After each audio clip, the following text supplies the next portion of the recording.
Salut jeunes streeteux et bienvenue dans Moulax Analyse numéro 7. Comme d'hab, je rappelle le principe, tu m'envoies des clips sur le channel Moulax Analyse sur Discord. Le Discord, tu peux toujours le rejoindre gratuitement, lien dans la description. On est plus de 300 streeteux qui partageons nos entraînements, des retours, des petits conseils. C'est 100% bénéf pour toi. Ces vidéos, ça peut être n'importe quoi. Des clips de compétition où tu veux que je te fasse un retour sur comment tu peux améliorer tes passages. Des figures, tout simplement. Tu veux t'améliorer sur une figure en particulier, mais tu sais pas ce qui pose problème. Tu veux commencer le street, tu fais des tractions, des dips, des pompes, et t'as besoin de moyens pour t'améliorer. Aucun souci, tu m'envoies tout ça, j'analyse en vidéo, avec autant de détails et de précision que ce que je ferais en coaching payant. Franchement, c'est pas rentable ça? Alors tu m'envoies ton clip, tu lâches un petit commentaire, un petit pouce bleu, petit abonnement, petit partage de vidéo même si tu reconnais des potes qui ont le même souci que Mason qu'on va analyser aujourd'hui. Et bonne vidéo!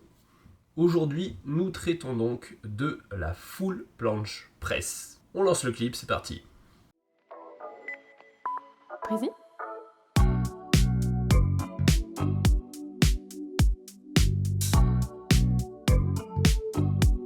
Ok, avec cette vidéo, Mason, qui est le nom de la personne, ou plutôt le pseudonyme de la personne qui m'a envoyé cette vidéo, ajoute « J'ai quelquefois l'impression que je vais tomber en avant lors de mes presses en full, et j'écarte les jambes par réflexe. Je sais pas vraiment à quoi c'est dû, donc si vous avez une idée, ça m'arrangerait d'avoir un petit retour. » C'est vrai que jusqu'ici, on avait vu la négative, on avait vu le maintien aussi, mais je crois pas qu'on ait encore vu la presse. Donc Mason, écoute, ton clip tombe à pic. Déjà, première chose à dire, t'as pas mal de force, et si t'es arrivé à ce niveau, c'est que tu comprends plutôt bien comment t'entraîner.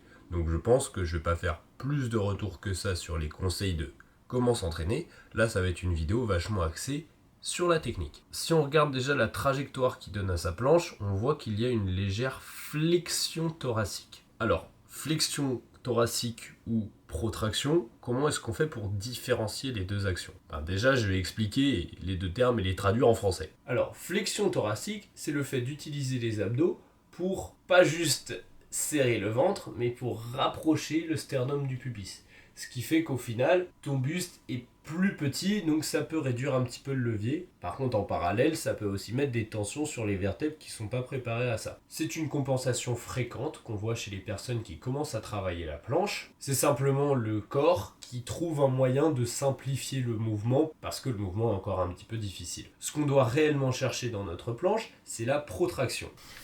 La protraction, c'est pas je fléchis mon tronc, c'est mes abdos sont contractés, ok, mais je suis pas fléchi. C'est mes épaules que j'envoie vers l'avant. L'intention et les muscles contractés sont différents. Lorsque tu envoies l'épaule vers l'avant, tu as le petit pectoral qui se contracte, donc tu peux imaginer que c'est comme si tes épaules voulaient se rapprocher, et tu as le dentelé qui se contracte, c'est le muscle en patte d'ours ici, qui permet d'avancer les épaules. Donc en fait, on les avance et on les rapproche l'une de l'autre. Et là, on a ce qu'on appelle une belle protraction sans avoir une flexion thoracique. Protraction sans flexion thoracique, protraction avec flexion thoracique. Donc Mason, si tu n'as aucune gêne apparente au niveau de la colonne vertébrale ou aucun problème à ce niveau-là, bien écoute, ça veut dire que tu peux continuer de forcer dans cette position. En revanche, tu sais que dans tes entraînements, tu as toujours un moment où tu forces et tu as toujours un moment où tu essayes de peaufiner ta technique. Et bien, lorsque tu essaieras de peaufiner ta technique, commence par corriger ça. Et ça commence par ne pas trop regarder vers le sol, mais regarder un peu plus vers l'avant. Donc il faut que tu essayes d'allonger davantage ton corps. Ça, c'était le premier détail technique qui n'est pas vraiment de l'ordre de la presse, mais juste de l'ordre de l'activation générale de ces muscles. Tiens, là par exemple, on voit bien que c'est une flexion thoracique parce que les vertèbres, t'as l'impression qu'elles veulent sortir de son dos. Je le répète, ça met beaucoup de pression ici. Alors, faut veiller à conditionner la colonne comme il se doit si on utilise ce genre de dégradation. Habituellement, les dégradations que je recommande, c'est plutôt la pike. Pike ou planche piquée, c'est quand tu as les fesses plus hautes que les pieds. Et là, pourquoi est-ce que tes jambes s'écartent lorsque tu remontes? Je vais recliquer plusieurs fois pour que tu cernes par toi-même. On dirait un petit peu la mode des réels Insta de 1 seconde. Observe et écris dans les commentaires ce que tu penses être la source de cette erreur qui lui force à écarter les jambes lorsqu'il veut monter au lieu de les garder collées. Une fois que c'est fait, je te donne le verdict. On peut voir que dès que les jambes passent l'horizontale, ses bras sont déjà tournés vers l'intérieur et les épaules commencent déjà à se relever. Ce qui signifie que là, il surimplique la chaîne antérieure et il met tout le poids à l'avant de ses mains, donc côté pouce index. Si tout le poids bascule vers l'avant de sa main, bah t'as l'impression que tu vas te péter la gueule vers l'avant. Parce que dans l'implication musculaire, t'essayes de retenir une chute. Attention, je dis pas que c'est pas bon ce que tu fais. Je dis juste que tu le fais trop tôt. Parce que pour se réaligner en handstand, tu pourrais mettre le poids à l'avant et commencer à élever les épaules proches des oreilles et tourner les bras vers l'intérieur que lorsque tu as 45 degrés. Si tu fais ça plus tôt, eh bien ça va causer soit une banane au niveau de tes lombaires, donc tu vas creuser, soit un écartement des pieds. Pour corriger cette erreur technique, il faut que lorsque tu te penches pour effectuer ta planche presse, la planche presse c'est toujours un petit déséquilibre pour amorcer le mouvement, eh bien il ne faut pas que tu mettes le poids vers l'avant. Ce qui te permet justement de te pencher, c'est de mettre le poids à l'arrière, côté petit doigt, base triceps. Donc si je récapitule les points que tu dois corriger, première chose,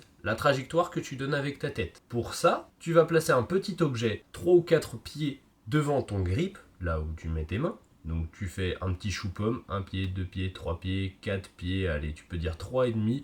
Tu vas mettre un petit téléphone ici, ça correspondra à peu près à un regard à 45 degrés au sol. Donc tu vas regarder ton téléphone ou la châtaigne ou je sais pas ce que tu auras posé au sol. Tu n'essaieras pas seulement de regarder cet objet, mais de plonger vers ce dernier pour que ça crée un déséquilibre et pour que le déséquilibre te permette réellement d'amorcer une presse et pas juste à retenir une chute vers l'avant. Il faut que tu abaisses les épaules. Donc concentre-toi, je plonge. Parce que si tu penses je plonge, tu vas éloigner les épaules des oreilles. Et normalement, si tu as placé l'objet où il le fallait et que tu penses bien je plonge, tu auras plus de problème thoracique de fermeture, mais tu auras un corps plus aligné. Enfin, j'ai dit que tu amorçais ta presse avec le je plonge, en commençant par tirer avec la tête. Ensuite, c'est les épaules et les biceps qui doivent forcer, et non pas les jambes qui doivent essayer de se lever comme tu as pu le faire toi dans ta vidéo. Voilà l'ordre dans lequel devrait se dérouler ta presse. Une fois que tu as plongé, concentre-toi sur forcer avec les épaules et les biceps. J'insiste bien sur forcer avec les biceps, comme ça si tu te concentres sur cette zone, tu es obligé de les garder vers l'avant et vers le sol. Tu peux pas forcer avec les biceps si ton bras il est tourné vers l'intérieur. Bon, je pense qu'avec cette série de vidéos, tu te rends compte que les figures de street, c'est quelque chose de très technique. J'espère que je peux développer ton œil et ton esprit critique grâce aux vidéos que je propose. Et si tu souhaites absolument tout comprendre sur l'entraînement, ça se passe dans mes formations et dans mes coachings. Ma promesse, c'est qu'à la fin des suivis, t'as plus aucune question. Tu sais parfaitement t'entraîner en autonomie. Donc pour plus d'infos là-dessus, visite mon site internet. Tu peux aussi réserver un appel gratuit via le premier lien que tu trouveras dans la description. Si cette vidéo t'a plu et t'as appris un max de trucs sur la planche presse, like-la et commente. Tu peux aussi la partager à un de tes potes qui rencontre des soucis en presse. Moi je vais te laisser ici. Entraîne-toi bien, récupère bien, fais des planches presse. À la prochaine, c'était Moulax.